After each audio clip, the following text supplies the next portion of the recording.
Film Gangubai Kathiawadi release होने के बाद हर जगह इस फिल्म की चर्चा है और साथ ही लोग ये भी जानना चाहते हैं कि गंगूबाई काठियावाड़ी कौन थी। तो ये तो हम आपको बता चुके हैं कि गंगूबाई काठियावाड़ी कौन थी, लेकिन अब सवाल उठता है कि फिल्म में दिखाए गए करीमलाला गंगूबाई के मुंह बोले भाई आखिर करीमलाला मुंबई का डॉन कैसे बना। दरअसल जब करीमलाला के गैंग के एक सदस्य ने गंगूबाई के साथ बलात्कार किया तो गंगूबाई इंसाफ के मांग के लिए खुद करीमलाला के पास पहुँच गयी। तब करीमलाला ने गंगूबाई से खुद राखी बंधवाई और गंगूबाई को अपनी बहन बना लिया। लेकिन करीमलाला से पहले मुंबई में बहुत से डॉन आए, लेकिन फिर भी कहा जाता है कि करीमलाला मुंबई के सबसे बड़े और पहले डॉन थे। और यहाँ तक भी कहा जाता है कि करीमलाला एक ऐसे डॉन थे जिन्होंने दाऊद को मुंबई की सड़कों पर दौड़ाया था और साथ ही वो एक ऐसे डॉन थे जो जरूरतमंद लोगों की मदद भी करते थे। लेकिन रुकिए, अब इसकी पूरी सच्चाई जानने के लिए हमें समय में थोड़ा पीछे जाना होगा, तो फिर चलिए क्यों ना टाइम ट्रेवल किया जाए। साल 1911 में अफगानिस्तान के कुनार प्रांत में पैदा हुआ करीमलाला, जिसका असली नाम अब्दुल करीम शेर खान था, वह काफी संपन्न कारोबारी परिवार से ताल्लुक रखता था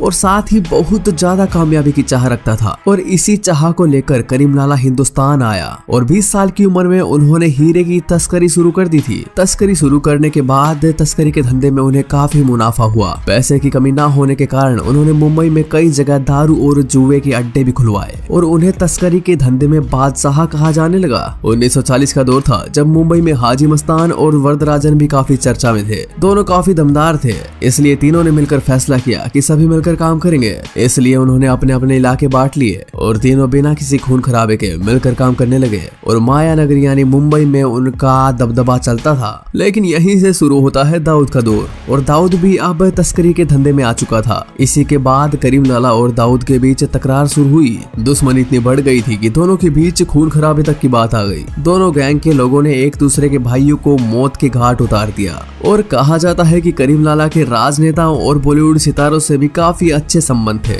और फिल्मी दुनिया के लोग इन्हें अक्सर दावत पर बुलाते रहते थे। और एक बार फिल्म स्टार दिलीप कुमार के कहने पर करीमलाला ने अभिनेत्री हेलन की मदद की थी। दरअसल जब हेलन की कमाई कोई लेकर भाग गया था और करीमलाला ने उन्हें रुपए वापस दिलाने का वादा किया और ऐसे ही कुछ कामों ने उन्हें अपने समुदाय का गॉडफादर बना दिया। लोग अपनी समस्याएं लेकर उनके पास आते थे और वो उनकी समस्याओं को दूर करते थे और ये बात तो मानो लाला की दिनचर्या का एक हिस्सा बन चुकी थी। और जो भी इंसान लाला से मदद मांगने आता था उसके साथ भेदभाव बिल्कुल नहीं किया जाता था। इसी वजह से वो काफी लोकप्रिय हुए। 1980 से 1985 तक करीमलाला और दाऊद के बीच एक युद्ध सा चलता रहा। नतीजा ये हुआ कि दाऊद इब्राहिम की डी कंपनी ने धीरे धीरे करीमलाला के पठान गैंग का मुंबई से सफाया कर दिया। इस जंग में दर्जनों लोग मारे गए और करीमलाला शांत पड़ गया, लेकिन लोगों के दिलों में अब भी डॉन करीमलाला ही था। और 90 साल की उम्र में 19 फरवरी 2002 को मुंबई की करीमलाला की मौत हो गई और पठान गैंग का नाम और निशान मिट गया। आपकी करीमलाला के बारे में क्या राय है, कमेंट सेक्शन में जरूर बताइएगा। और ऐसे ही इन्फॉर्मेटिव वीडियोस के लिए आप हमारे YouTube चैनल को सब्सक्राइब जरूर कर लें ताकि आने वाले वीडियो आप सबसे पहले देख सके।